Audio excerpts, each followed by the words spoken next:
নতুন জরিপে বাংলাদেশের শীর্ষ ধনীদের তালিকা আপনাকে চমকে দেবে। সাকিব খান নাকি সাকিব আল হাসান, কে আছে শীর্ষে?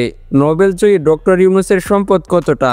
আর সাবেক প্রধানমন্ত্রী শেখ হাসিনার ঘনিষ্ঠরা কিভাবে হাজার কোটি টাকার মালিক হয়েছেন?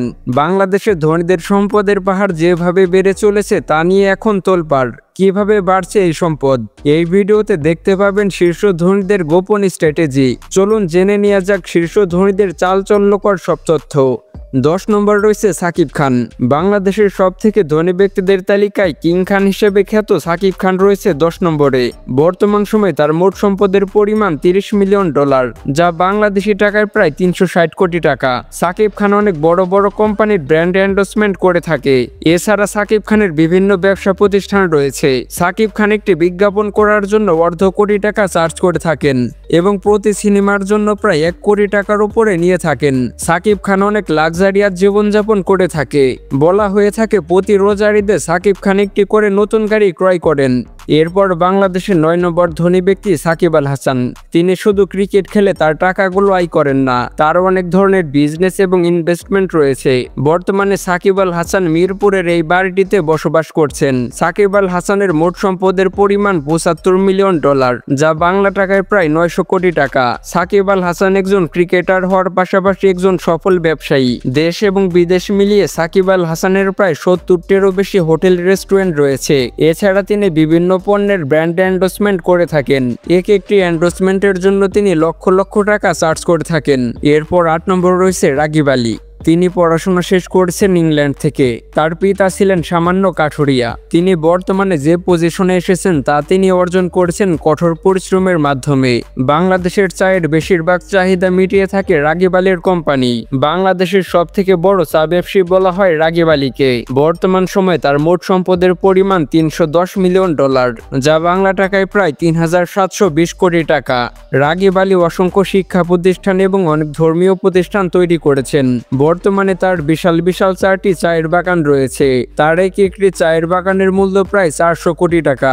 এরপর বাংলাদেশের 7 নম্বর ধনী ব্যক্তি হলো ইকবাল আহমেদ। তিনি হচ্ছেন একজন ব্রিটিশ বাংলাদেশি ব্যবসায়ী। মিডিয়ার রিপোর্ট অনুযায়ী বর্তমানে তার মোট সম্পদের পরিমাণ 350 মিলিয়ন বা 4200 কোটি টাকা। তবে ধনী ব্যক্তিরা তাদের অ্যাকচুয়াল সম্পদ কখনোই প্রকাশ করে না, কারণ তাদের সম্পদের উপরে সরকারকে ট্যাক্স দিতে হয়। তিনি এত বড় ব্যবসায়ী হওয়ার পরেও তার নামে কোনো দুর্নীতির মামলা নেই। বলা হয়ে থাকে তিনি সঠিক পথে এত কোটি টাকা আয় করেছেন। বর্তমানে তিনি লন্ডনে বসবাস করছেন। এরপর 6 নম্বর রয়েছে মহিউদ্দিন খান আলমগীর। তিনি একজন সাবেক সরকারি কর্মকর্তা, একজন সংসদ সদস্য, এর পাশাপাশি একজন লেখক। বর্তমান সময়ে তার মোট সম্পদের পরিমাণ $410 মিলিয়ন, যা বাংলা টাকায় প্রায় 4920 কোটি টাকা। সম্পদের দিক থেকে তিনি পৃথিবীর বড় বড় ফুটবলারদেরও টক্কর দিয়েছেন। তবে তার বিরুদ্ধে অবৈধ সম্পদ ও দুর্নীতির অভিযোগ রয়েছে। এরপর বাংলাদেশের সবথেকে ধনী ব্যক্তিদের তালিকায় 5 নম্বর রয়েছে গিয়াসউদ্দিন আল মামুন। আপনারা অনেকে জানেন তিনি হচ্ছেন তারেক জিয়ার বন্ধু। এছাড়া তিনি তারেক জিয়ার বিজনেস পার্টনার ছিলেন। বর্তমান সময়ে তার মোট সম্পদের পরিমাণ $460 মিলিয়ন, যা বাংলা টাকায় প্রায় 5520 কোটি টাকা। তবে তার বিরুদ্ধে বিভিন্ন মামলা রয়েছে, যেমন শেয়ার বাজার লুটপাট, অর্থ জালিয়াতি ইত্যাদি অভিযোগ রয়েছে তার বিরুদ্ধে। এরপর 4 নম্বরে রয়েছে শাহিদ আব্দুল হোসেন। শাহিদ আব্দুল হোসেন তিনি হচ্ছেন একজন বাংলাদেশি রাজনীতিবিদ এবং বিশিষ্ট ব্যবসায়ী। তিনি পরপর 4 বার নির্বাচিত সংসদ সদস্য। তিনি জন্মগ্রহণ করেছেন 1971 সালে বাংলাদেশের মাদারীপুর জেলায়। প্রথমে তিনি একজন সরকারি চাকরিজীবী থাকলেও পরবর্তীতে তিনি একজন ব্যবসায়ী হয়ে যান। 2012 সালে পদ্মা সেতুর দুর্নীতিতে বিশ্বব্যাংক তাকে অভিযুক্ত করেছিল। মিডিয়া রিপোর্ট অনুযায়ী বর্তমানে তার মোট সম্পদের পরিমাণ $1 বিলিয়ন, যা বাংলা টাকায় প্রায় 12,000 কোটি টাকা। এরপর 3 নম্বরে রয়েছে সজীব ওয়াজেদ জয়। বলা হয়ে থাকে তিনি কোনো আবিষ্কার ছাড়া একজন বিজ্ঞানী। বর্তমান সময়ে তার মোট সম্পদের পরিমাণ $1.5 বিলিয়ন, যা বাংলা টাকায় প্রায় 18,000 কোটি টাকা। তবে সজীব ওয়াজেদ জয় এত কোটি টাকার মালিক কিভাবে হলেন তার রহস্য এখন পর্যন্ত সমাধান হয়নি। এবং আপনারা যদি জানতে চান 2025 সালে বিশ্বের শীর্ষ ধনী ব্যক্তি কারা এবং ডক্টর ইউনূস কত টাকার মালিক, তাহলে ডিসক্রিপশনে ভিডিওর লিঙ্ক দেওয়া থাকবে, অবশ্যই দেখে নেবেন। এরপর বাংলাদেশের দ্বিতীয় ধনী ব্যক্তি হচ্ছে তারেক রহমান। বর্তমানে তিনি হচ্ছেন বিএনপির ভারপ্রাপ্ত চেয়ারম্যান এবং বর্তমান সময়ে তার মোট সম্পদের পরিমাণ $17 বিলিয়ন, যা বাংলা টাকায় প্রায় 20,400 কোটি টাকা।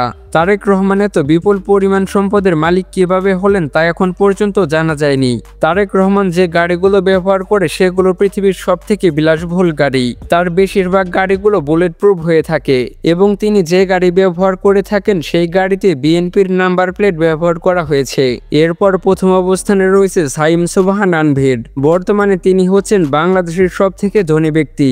এর আগে বাংলাদেশের ধনী ব্যক্তি ছিল সালমান এফ রহমান, কিন্তু তাকে গ্রেপ্তার করা হয়েছে এবং তার সম্পত্তি বাজেয়াপ্ত করা হয়েছে, যার কারণে তিনি বাংলাদেশের ধনী ব্যক্তিদের তালিকা থেকে ছিটকে গেছেন। সাইম সোবহান আনভীর বসুন্ধরা গ্রুপের চেয়ারম্যান। বসুন্ধরা হচ্ছে বাংলাদেশের সবথেকে বড় কোম্পানি। বর্তমান সময়ে তার মোট সম্পদের পরিমাণ প্রায় $5 বিলিয়ন, যা বাংলা টাকায় প্রায় 60,000 কোটি টাকা। এই পরিমাণ সম্পদ নিয়ে তিনি বাংলাদেশের সবথেকে ধনী ব্যক্তি। এছাড়া আনভীর যে বাড়িতে বাস করে সেটি বাংলাদেশের সবথেকে দামি বাড়িগুলোর মধ্যে একটি। তার বিলাসবহুল বাড়ি তৈরি করতে প্রায় 1000 কোটি টাকা খরচ হয়েছে। মজার ব্যাপারটি হচ্ছে তার একটি ব্যক্তিগত বিমান রয়েছে।